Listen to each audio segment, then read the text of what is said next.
guys, what is going on? I would like to welcome you to another Q&A video on my YouTube channel. In this video I would like to answer a specific question. The question comes from JERZY ROGINSKI or JERZY ROGINSKI. I'm not so sure how to pronounce your name, and I'm not so sure if I pronounce your name correctly, so please excuse me if I don't. So here's the question: do you work out at night and then have the meal, or can I work out in the morning and eat my meal at night? So the best answer I can give you is it's all about your personal preferences, but in this video I would like to say a few things in order to help you understand better exactly what I'm talking about. Typically I prefer to exercise twice a day for the most part.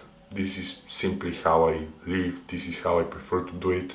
I'm able to prioritize each and every of my body parts a lot better. I do not spend too much time at the gym when I train, not more than half an hour for the most part. This is the way I train, plenty of intensity, plenty of volume, not necessarily heavy weights and all that. I prefer to always eat before I go to the bed, and I am a nocturnal eater. You see, having my meal during night time is related to my whole lifestyle, because I am nocturnal eater because of the fact that I am a nocturnal sleeper. You see, I'm not a polyphasic sleeper, I'm not a night owl. So if I was a polyphasic sleeper, I would definitely have my meal before the core nap. I hope that makes sense.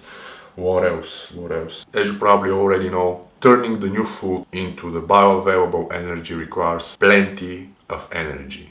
Yeah, like all of that processing, all of that digestion, absorption of the nutrients, and converting the new food into a bioavailable energy source requires plenty of energy. I'm exact type of guy that prefers to spend all of that energy on his daily goals and his daily life. And this is the ultimate tool that allows me to do this. It's not just because of muscle building purposes. I do believe this also allows me to not overtax my digestive system, and my body actually absorbs everything a lot better. This is exactly how I feel, because believe it or not, when I quit all of the protein shakes, all of the fucking multiple meals, egg whites and oats, peanut butter and all of that like baloney recommended by the top-notch fitness magazines and all that, this is exactly how I made most of my gains. This is exactly how I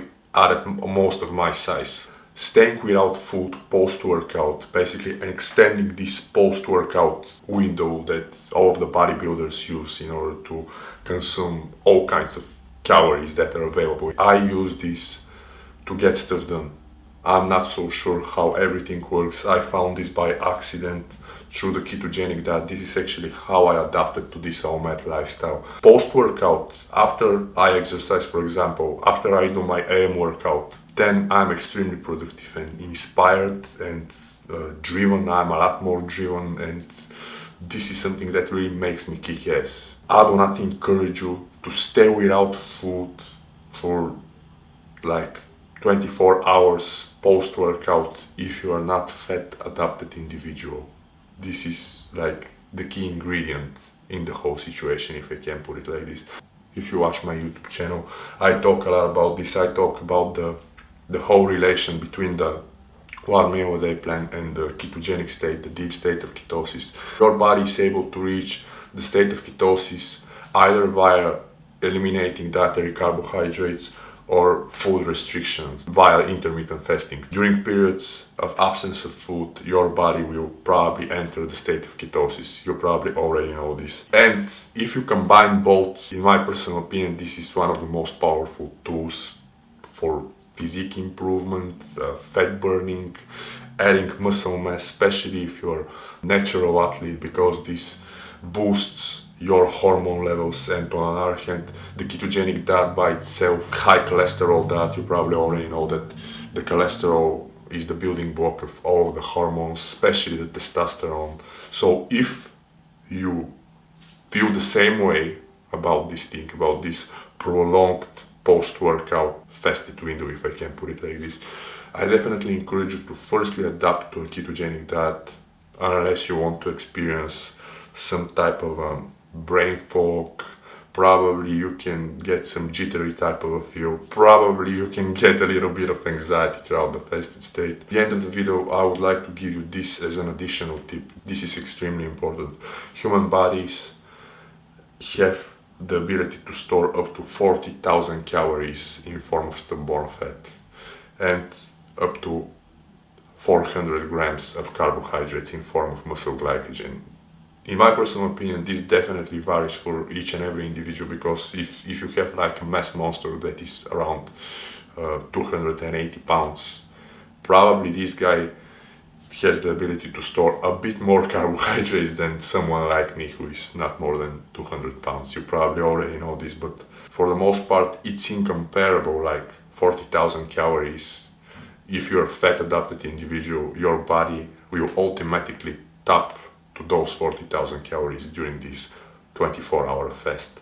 And on the other hand, the workouts and all that, like the resistance training, especially the high volume resistance training, this boosts the fat burning processes like nothing else, believe it or not. This will actually help your body even more to start mobilizing fats, like stored fats, as primary energy source.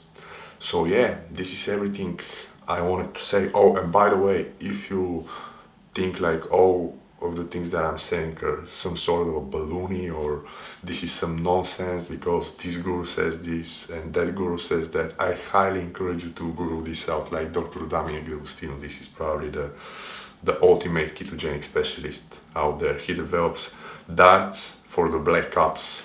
You see, diets for the black ops. This guy also stay on 1 meal a day plan most of the time. He's also a diver and a bodybuilder, former bodybuilder as long as I know. So you can Google this guy out and basically see from there. 1 meal a day plan plus ketogenic diet, ultimate combination for productivity and kicking ass, and of course for making those gains, those futuristic gains. I hope I answered your question. You can do whatever the fuck you want to do, as the Hodge twins recommend. But the thing that I do not recommend you is to like go balls deep on this thing, like staying without any food throughout the day, post-workout, especially if you do like some crazy ass workouts with plenty of volume or plenty of weight, especially if you really go beast mode at the gym. I do not recommend you to do this unless you are already fat adapted. Once you are already fat adapted, you feel you are able to do this. You probably after a while feel that you're gonna be able to do plenty of other stuff that was like unavailable for you until this moment. So yeah, I'm gonna wrap it up for now. I would like to thank you for watching this video, guys. I would like to thank you for asking me this question. It was my pleasure to answer the question. It's such a great question, because it will help me to actually show plenty of other people the amazing benefits of the combination with this intermittent fasting protocol, the Omad, with the ketogenic diet, the proper ketogenic diet, which is kind of my thing, and how extremely beneficial this might be for muscle building purposes, cognitive enhancement purposes, if we can put it like this. And during this period of time, I would like to also point out that I feel amazing, like hands down, this is the most amazing feel, especially if my vitamin D levels are on point and the hydration is on point. Hands down, this is the best feel for do whatever the fuck I want to do. So yeah, I'm gonna wrap it up for now. I would like to thank you for watching this video. Please stay tuned for more. Have a nice one. Peace, and I'm out, and good luck with figuring out what is the right time for you to have your 1 meal a day. Peace.